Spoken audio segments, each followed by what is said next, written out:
Let's go. Hello, everybody. Welcome Hello. back to The Juice Worms, where Zest. we talk about things that are Everything. juicy. Oh, Well, yeah, everything, basically. Yeah. Joined today with your hosts. That's to ruin your ears, everybody. Your hosts, Moi and Schmoa. You have to, like, pick one, honestly, if you want to decide who is Moi and who's Schmoa today, but... Schma or schwa? Or Schwa, yeah. I like schma. Mm-hmm. Schmom. Schmom. Sup, Oh, schmom? Schmom. Or Shadad. That's like a weird. Imagine saying everything with a first. Shut up. Oh.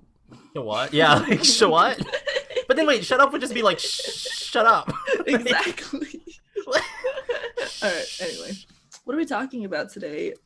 Music. Warsha. Schma. Music? Marsha? More. Yeah. We're talking about music today. I love music.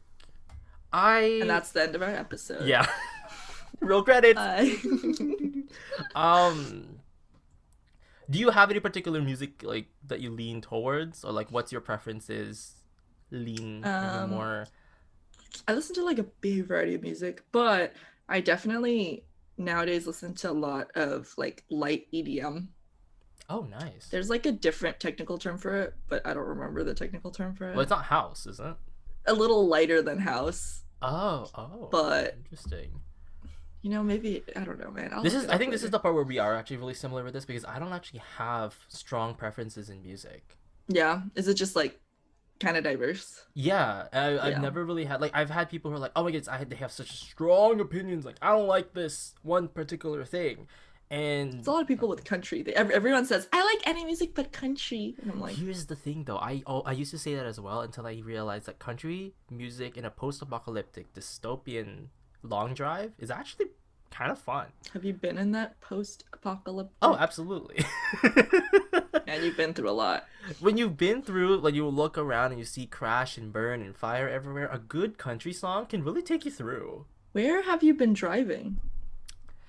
Can really take you through. And let me know, because I want to take one of those drives too. That sounds really relaxing. Well, also in a lot of horror films, a good country music can really make it help. Scary. Either scary or like or mitigate it. Yeah, like I drove through a foggy mental institute estate thing, and yes, everybody, I do live next to one. Or first of all, one. Oh, okay. Wait, do you live in it or like? I know, right? Yeah, that's why I have a window when it comes like regular garbage disposals and stuff. No, it's the shooting. Maybe that's not the right word, but shooting is in movies. It's where the set for Grave Encounters was done, for the horror film Grave Encounters. I've never even heard of it.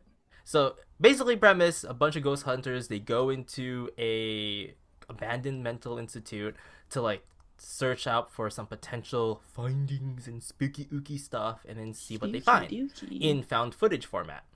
And so at the end of the movie, there's like coordinates as to where this happened, and the coordinates, if you actually look it up, is the mental institute where I live. Cool. That's actually pretty cool. And if you take a bus ride, good to know now. I know where you live. Yeah, well, no, if you take a bus ride from one of the shopping malls to get to another kind of destination, at a certain time of the year, either twice in a year, like one in like early spring and late fall, you'll catch it when it's super foggy at night, and it's actually kind of creepy. Since the houses there are boarded up with plywood and like do not enter and caution stuff, like it's a great you already trip. Know what your next off studio episode is gonna be. Oh wait, walking in that is so interesting. If I did that night. We were followed by a guy in a tall guy in a black trench coat, like it was a thing. Slenderman? Kind of, but he was wearing a nice hat, like a nice fedora. Like a fedora. But then everywhere you turned with your car, he was there. So either he's a really great runner, or there's like 10 of them running around. Which, I mean, is also not bad. What's scarier? Like being followed? I just feel like the scariest part is... if there's one of them that's really fast at running, or if there's 10 of them? Oh, that's right. I think it depends on distance. Because the faster one, I don't like that. But if they're all like, if there's an army of them, but they walk slow, then I'm not really concerned. That's like kind of okay. But the thing is, like, if there's numbers, they could overwhelm you maybe compared to that fast one. If you get rid of that one... Yeah. You can... But then you could run them over. Well, what kind of horror movies are scarier for you? Where there's like one monster or where there's like a ton?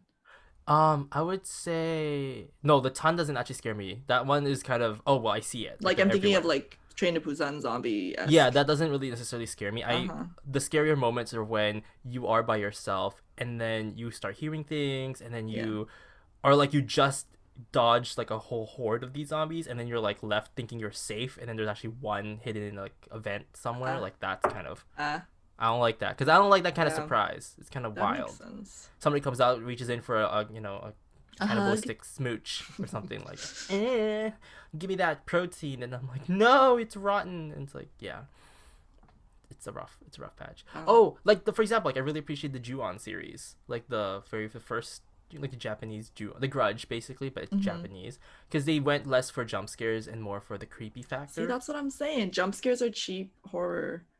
Straight And I up. do jump. Like I'm not like trying to be Yeah. like, oh, I can handle No, it. and I No, know, no, you no, jump. they're You're like, scary. But the thing is, it's like it's just too easy. I mean, you're just like literally startling someone. Like yeah, that's not it's well it's thought more creepy when out. you have like this going on or something, Yeah. like The or like real scary stuff is things that scare you when you're done watching. Like oh that's how you yeah, that know. lingers. I don't like Yeah, that. Also, lingers. music. Yeah, some music.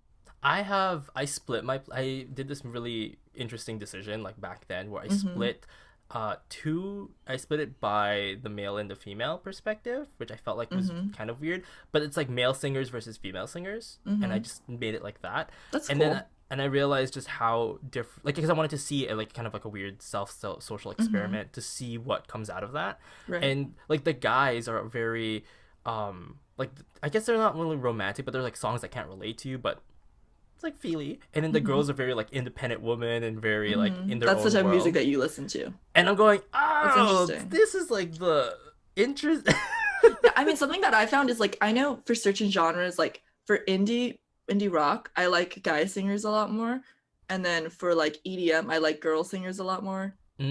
But like I have Mm-hmm. like those kind of preferences like within different Mm-hmm. genres. I really like chill hop where someone's talking in the background, but I like it when it's usually like a guy voice talking. Do you find that the music often has to fit, let's say, whatever it is you're doing, also to like help either enhance the mood or whatever you're going through? Not necessarily because I mean, I don't know. For me, I have specific playlists for specific things, but I don't have to Ah.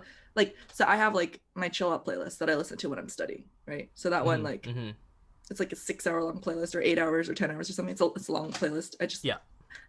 that one's for studying. I use it outside of that sometimes, but I have like some for like like night drives. I have some for like day drives, you know.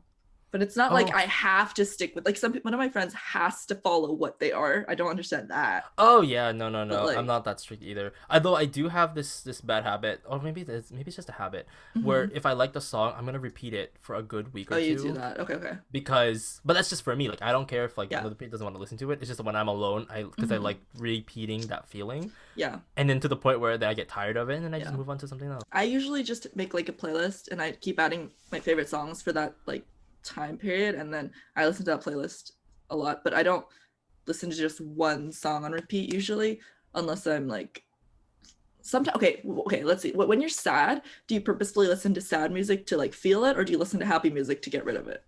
It still depends because there's gonna be moments where because I'm trying to practice to let myself feel negative feelings. So maybe I Oh, would listen to more sad stuff, but then yeah. that isn't really my normal. So often I would induce it by listening to sad music. So I'm Hmm. not actually feeling sad currently, just to I like make it like happen. listening to sad music when I'm sad, but it doesn't like make me more sad. Oh, It's I just also like recently got into this problem where, well, probably not problem. I keep saying it sounds like it's sounding yeah, dramatic, you but have a there's problem. there's a playlist or there's a challenge called depressing songs to twerk to, and the thing is like try to find songs That's that funny. that are so That's sad, really but your funny. body's just Like like, you're like sad twerking to it.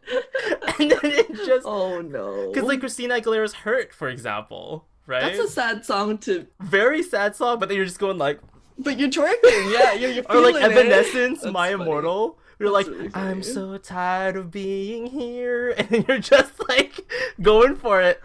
Oh goodness, my friend's actually I would say I would call him a professional twerker. So like me and the other friend were like staring. Huh? We're like, oh, he's just gonna go off for it. Someone Like to go teach off, you, unless sis. you know how. I don't think I can move my ass like that. Mm.